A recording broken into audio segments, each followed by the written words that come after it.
Hi, PRS healthy cooking ಸ್ವಾಗತ. ಇವತ್ತಿನ recipe ಮೊಳಕೆ ಹುರುಳಿಕಾಳು ಮತ್ತೆ ಹೆಸರು ಕಾಳು ಎರಡು ತಗೊಂಡಿದ್ದೀನಿ. ಇದು ಸಾಂಬಾರ್ ಮಾಡೋದು ಹೇಗೆ ಅಂತ ತೋರಿಸ್ತೀನಿ, ನೋಡ್ಕೊಳ್ಳಿ. ಇದಕ್ಕೆ ಬೇಕಾಗಿರೋಂಥ ಐಟಮ್ಸು ಮೊಳಕೆದು ಹೆಸರು ಕಾಳು ಹುರುಳಿಕಾಳು ಎರಡು ತಗೊಂಡಿದ್ದೀನಿ. ಆಲೂಗಡ್ಡೆ ತಗೊಂಡಿದ್ದೀನಿ. ನಾನು ಒಂದೇ ಒಂದು ತಗೊಂಡಿದ್ದೀನಿ. ಇದ್ರ ನಿಮ್ಗೆ ಎಷ್ಟು ಬೇಕೋ ಅಷ್ಟು ಹಾಕೊಳ್ಳಿ.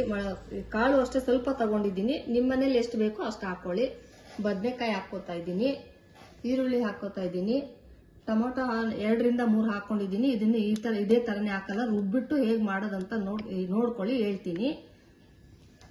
ಒಣಗಿದ ಕೊಬ್ಬರಿ, ಹಸಿಕಾಯಿ ಹಾಕಕ್ ಹೋಗ್ಬೇಡಿ. ಇದಕ್ಕೆ ತುಂಬಾ ಟೇಸ್ಟ್ ಅಂದ್ರೆ ಒಣಗಿದ ಕೊಬ್ಬರಿನೇ ಹಾಕ್ಬೇಕು. ಒಣಗಿದ ಕೊಬ್ಬರಿ, ಗಸಗಸೆ, ಜೀರಿಗೆ, ಧನಿಯಾ ಪೌಡ್ರು, ಸಾಸಿವೆ, ಕರಿಬೇವು, ಉಪ್ಪು, ಒಣಮೆಣಸಿನಕಾಯಿ. ನಾನಿಲ್ಲಿ ಈ ಹುರುಳಿಕಾಳು ಒಂದು ಕಪ್ಗೆ ಎಷ್ಟು ಬೇಕೋ ಅಷ್ಟೇ ತಗೊಂಡಿದ್ದೀನಿ. ನೀವು ಸ್ವಲ್ಪ ಹುರುಳಿಕಾಳು ಜಾಸ್ತಿ ಹಾಕೊಂಡ್ರೆ ಐಟಮ್ಸ್ ಸ್ವಲ್ಪ ಜಾಸ್ತಿ ಹಾಕೊಳ್ಳಿ. ಹೇಗ್ ಮಾಡೋದಂತ ಹೇಳ್ಕೊಡ್ತೀನಿ, ನೋಡ್ಕೊಳ್ಳಿರಂತೆ ಬನ್ನಿ. ನೋಡಿ, ಎಣ್ಣೆ ಕಾದಿದೆ. ಸಾಂಬಾರ್ಗೆ ಏನು ಜಾಸ್ತಿ ಬೇಡ, 1 2 ರಿಂದ 2.5 ಸ್ಪೂನ್ ಹಾಕೊಂಡಿದ್ದೀನಿ. ಸಾಸಿವೆ ಹಾಕ್ತಾ ಇದ್ದೀನಿ. ಸಾಸಿವೆ ಸಿಕ್ಕಿದ ತಕ್ಷಣ ನೆಕ್ಸ್ಟ್ ಈರುಳ್ಳಿ, ಖಾರಕ್ಕೆ ಒಂದು ಹಾಕೊಳ್ಳಿ. ರುಬ್ಬಕ್ಕೆ ಒಂದು ಅರ್ಧ ಆದ್ರೆ ಸಾಕು. ದಪ್ಪದಾದ್ರೆ ಉರಿಯಕ್ಕೆ ಒಂದು ಅರ್ಧ ಹಾಕೊಳ್ಳಿ. ಖಾರಕ್ಕೆ ಒಂದು ಅರ್ಧ ಒಗ್ಗರಣೆಗೆ ಹಾಕೊಳ್ಳಿ, ಸಾಕು. ಈರುಳ್ಳಿ ಹಾಕ್ತಾ ಇದ್ದೀನಿ. ನೆಕ್ಸ್ಟ್ ಕರಿಬೇವು ಹಾಕ್ತಾ ಇದ್ದೀನಿ. ಇಲ್ಲಿ ನೋಡಿ, 1 ಬೌಲ್ ಹಾಕೊಂಡಿದ್ದೀನಿ. ನೀವು 1 ಬೌಲ್ ನಿಮ್ಮ ಮನೆಗೆ ಎಷ್ಟು ಬೇಕೋ ಅಷ್ಟು ಹಾಕೊಳ್ಳಿ.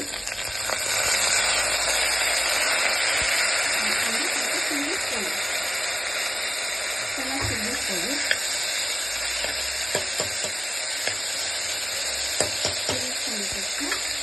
ಬದನೆಕಾಯಿ ಹಾಕ್ತಾ ಇದ್ದೀನಿ. ಎಲ್ಲ ಫಸ್ಟ್ ತೊಳೆದಿಟ್ಕೊಂಡಿದ್ದೀನಿ. ಬದನೆಕಾಯಿ ಹಾಕ್ತಾ ಇದ್ದೀನಿ.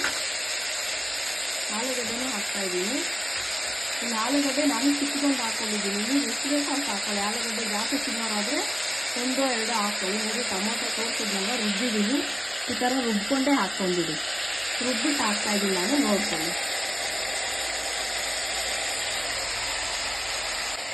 ನೋಡಿ, ಎಲ್ಲ ಹಾಕೊಂಡು ಇನ್ನೊಂದ್ಸಲ ತಿರುಗಿಸ್ಕೊಂಡು ನೀರು ಎಷ್ಟು ಬೇಕೋ ಅಷ್ಟು. ನಾನು ಇನ್ನೊಂದು ಅಳತೆ ಪ್ರಕಾರ ನಾನು ಹಾಕಲ್ಲ, ಅಂದಾಜ್ಮೇಲೆ ಹಾಕ್ತಾ ಇದ್ದೀನಿ. ನೀವು ನಿಮ್ಮ ಮನೆಗೆ ಎಷ್ಟು ಬೇಕು 2 ಗ್ಲಾಸು 3 ಗ್ಲಾಸು ಆ ಥರ ಹಾಕ್ಕೊಳ್ಳಿ. ನೋಡಿ, ಇಲ್ಲಿ ಒಂದು 2 ಗ್ಲಾಸಿಂದ 2.5 ಗ್ಲಾಸ್ ಹಾಕಿದ್ದೀನಿ ನಾನು ನೀರು.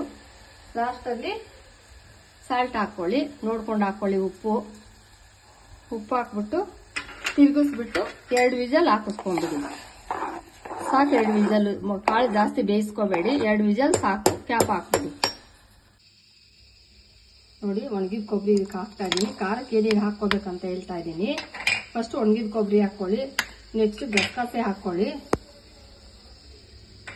ನೆಕ್ಸ್ಟ್ ಧನಿಯಾ ಪೌಡ್ರ್ ಹಾಕ್ತಾ ಇದ್ದೀನಿ.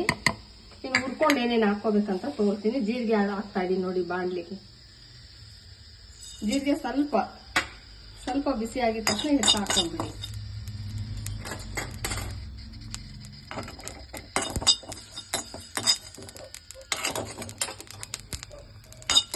ನೋಡಿ, ಆಗಿದೆ. ಸಾಕಷ್ಟಾದ್ರೆ ಜೀರಿಗೆ ಹಾಕೋತಾ ಇದ್ದೀನಿ. ನೆಕ್ಸ್ಟ್ ಮೆಣಸಿನ್ಕಾಯಿ ಬಿಸಿ ಮಾಡ್ಕೊಂಡು ಹಾಕೊಳ್ಳಿ. ಚಕ್ಕೆ ಲವಂಗ ಏನು ಬೇಡ ರೀ, ಇದಕ್ಕೆ ಎಷ್ಟೆಷ್ಟು ಬೇಕು ಐಟಮ್ಸು. ಟೇಸ್ಟಾಗಿ ಮಾಡಿದ್ರೆ ಚಕ್ಕೆ ಲವಂಗ ಶುಂಠಿ ಏನು ಹಾಕೋಬೇಡ್ರಿ. ಮೊಳಕೆ ಹುರುಳಿಕಾಳು ಸಾಂಬಾರು ಸೂಪರಾಗಿ ಬರುತ್ತೆ. ಟೇಸ್ಟ್ ಮಾಡಿ ಬೇಕಿದ್ರೆ ನೋಡಿ. ಕಲ್ತ್ಕೊಳ್ಳೋರ್ಗೆ ಈಸಿಯಾಗಿ ಹೇಳ್ಕೊಡ್ತಾ ಇದ್ದೀನಿ. ಕಲ್ತ್ಕೊಳ್ಳಿ, ತುಂಬ ಚೆನ್ನಾಗಿ ಬರುತ್ತೆ. ನೋಡಿ, ಮೆಣಸಿನ್ಕಾಯಿನೂ ಇಷ್ಟ ಅದಕ್ಕೆ ಸಾಕು, ಹಾಕ್ಕೊಳ್ಳಿ.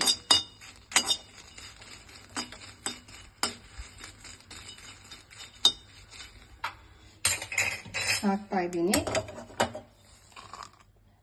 ನೆಕ್ಸ್ಟು ಈರುಳ್ಳಿ ಫ್ರೈ ಮಾಡ್ಕೊಳ್ಳಿ ಎಣ್ಣೆಯಲ್ಲಿ. ನಾನಿಲ್ಲಿ ಅಂದಾದ್ಮೇಲೆ ಹಾಕ್ತಾ ಇದ್ದೀನಿ. 1 ಸ್ಪೂನಿಂದ 1.5 ಸ್ಪೂನ್ ಹಾಕೊಳ್ಳಿ ಆಯಿಲ್ ಉರಿಯೋದಕ್ಕೆ. ಅದು ಚೆನ್ನಾಗಿ ಬ್ರೌನ್ ಕಲರ್ ಬರಲಿ ಈರುಳ್ಳಿ. ನೋಡಿ, ಇದು 75% ರುಬ್ಕೊಂಡಿದ್ದೀನಿ. ಇನ್ನು ಮಿಕ್ಕಿದ್ದು ನೋಡ್ರಿ, ಈರುಳ್ಳಿ ಇಷ್ಟ ಅದಕ್ಕಾಗಿದೆ ನೋಡ್ಕೊಳ್ಳಿ. ಈರುಳ್ಳಿ ಇಷ್ಟ ಆಗಿದ ತಕ್ಷಣ ಅದಕ್ಕೆ ಹಾಕೊಂಡ್ಬಿಡಿ. ಡೆಕೋರೇಷನ್ ಇಂದ ಟೇಸ್ಟ್ ಬರೆಸ್ಬೇಡ್ರಿ. ಗ್ಯಾಸ್ಟ್ರಿಕ್ ಇಲ್ಲದೆ ಇರೋ ತರ ಈ ತರ ಮಾಡ್ಕೊಂಡು ಟೇಸ್ಟ್ ಇಲ್ಲ ಅಂದ್ರೆ ಕಮೆಂಟ್ ಮಾಡಿ ಬೇಕಿದ್ರೆ. ಅಷ್ಟು ಸೂಪರ್ ಆಗಿ ಬರುತ್ತೆ ಸಾಂಬಾರು ಈ ತರ ಮಾಡ್ಕೊಂಡು ತಿಂದ್ರೆ ಸಾಂಬಾರ್ಗಳು. ನೋಡಿ, ಇದಕ್ಕೆ ಒಂದು 1/4 ಗ್ಲಾಸ್ ಅಷ್ಟು ನೀರು ಹಾಕೋತಾ ಇದ್ದೀನಿ. ಸ್ವಲ್ಪ ನೀರು ಹಾಕೊಂಡು ನುಣ್ಣಗೆ ಪೇಸ್ಟ್ ತರ ರುಬ್ಕೊಂಡ್ಬಿಡಿ. ನೋಡಿ ಮಸಾಲೆ ಇಷ್ಟು ನುಣ್ಣಗೆ ರುಬ್ಕೊಂಡಿದೀವಿ. ನೀವು ಇದೇ ತರನೇ ರುಬ್ಕೊಳ್ಳಿ. ಎಷ್ಟು ಕಾಳು ಎಷ್ಟು ಬೆಂದಿದೆ ನೋಡೋಣ. ನೋಡಿ ಕಾಳು ಇಷ್ಟು ಬೆಂದಿದ್ದಾವೆ. ನೀವು ಇಷ್ಟೇ ಬೇಯಿಸ್ಕೊಳ್ಳಿ. ಒಂದು ಕೂಗು ಇಲ್ಲ 2 ಕೂಗು ಕೂಗಿಸ್ಕೊಂಡ್ಬಿಡಿ ಸಾಕು. ನೋಡಿ ಇಷ್ಟು ಬೆಂದಿದೆ. ರುಬ್ಬಿರೋ ಮಸಾಲೆನ ಇವಾಗ ಹಾಕ್ತಾ ಇದ್ದೀನಿ. ನೋಡ್ಕೊಳ್ಳಿ. ಅದಕ್ಕೆ ಇದೇ ತರನೇ ನುಣ್ಣಗೆ ರುಬ್ಕೊಂಡು ಎಲ್ಲ ಮಿಕ್ಸ್ ಮಾಡ್ಕೊಂಡ್ಬಿಡಿ. ನೋಡಿ ಎಲ್ಲ ಮಿಕ್ಸ್ ಮಾಡಿದ್ದೀನಿ. ಮಿಕ್ಸ್ ಆದ್ಮೇಲೆ ಚೆನ್ನಾಗಿ ಕುದಿಸ್ಕೊಂಡ್ಬಿಟ್ರೆ ಮೊಳಕೆ ಹುಳ್ಳಿಕಾಳು ಮತ್ತೆ ಹೆಸರು ಕಾಳು ನೀವೇನು ಮೊಳಕೆ ಕಾಳು ಹಾಕೊಂಡ್ರು ಸರಿನೇ. ನೋಡಿ ಎಷ್ಟು ಚೆನ್ನಾಗಿ ಬಂದಿದೆ. ಕುದಿಸ್ಕೊಂಡ್ಬಿಡಿ.